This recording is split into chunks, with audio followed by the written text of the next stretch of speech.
Hi అందరికీ ఎలా ఉన్నారు? Welcome back to my channel. మీరు నా ఛానల్ని ఫస్ట్ టైం చూస్తున్నట్లయితే నా పేరు చరిష్మా అండి. నా ఛానల్లో లైఫ్ స్టైల్, కుకింగ్ అండ్ ట్రావెల్కి సంబంధించిన వ్లాగ్స్ అయితే ఉంటాయి. ఈరోజు అయితే మా సండే లంచ్ ప్రిపరేషన్స్ అండి. సండే అంటే మా ఇంట్లో కంపల్సరీ నాన్ వెజ్ ఉండాల్సిందే. మిగతా డేస్లో తక్కువ తింటామండి, సో సండే కంపల్సరీ తింటాము. లైక్ చికెన్, ఫిష్, మటన్ ఏదైనా అవ్వచ్చు. ఈరోజు అయితే నేను chicken curry with coconut rice చేస్తున్నాను. ఈ కాంబినేషన్ మీలో ఎంతమందికి నచ్చుతుంది నాకు కమెంట్ సెక్షన్లో అయితే చెప్పండి. ఇక్కడ నేను కర్రీకి అయితే రెడీ చేసుకుంటున్నాను. ఫస్ట్ మనం ఒక ప్యాన్ తీసుకొని దాంట్లో కొంచెం ఆయిల్ వేసుకొని ఆవాలు, జీలకర్ర వేసుకొని అవి కొంచెం చిటపట్లాడాక ఆనియన్స్ వేసుకున్నాము.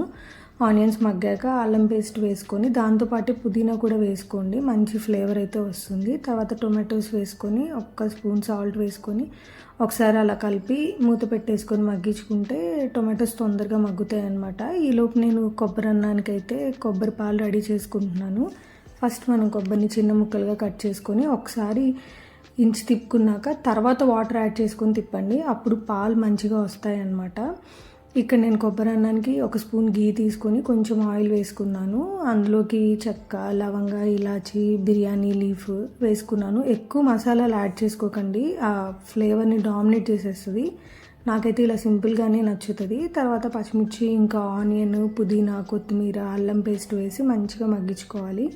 ఇక్కడ నేను 1 గ్లాస్ రైస్కి 1.5 గ్లాస్ కొబ్బరి పాలు అయితే తీసుకున్నాను. నేను ఇక్కడ బాస్మతి యూజ్ చేస్తున్నానండి, అందుకే ఆ రేషియోలో తీసుకున్నాను.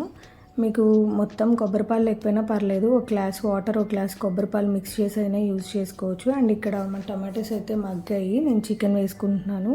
చికెన్కి ముందే ఉప్పు, కారం, పసుపు, పెరుగు, కొంచెం ఆయిల్ వేసి మ్యారినేట్ చేసి పెట్టాను. చికెన్ ఒక 50% కుక్ అయ్యాక జీడిపప్పు అండ్ గసాలు నానబెట్టుకున్నానండి. దాంట్లోకి మన కొబ్బరిపాలు చేసినప్పుడు మిగిలిన కొబ్బరి కూడా వేసి పేస్ట్ చేశాను.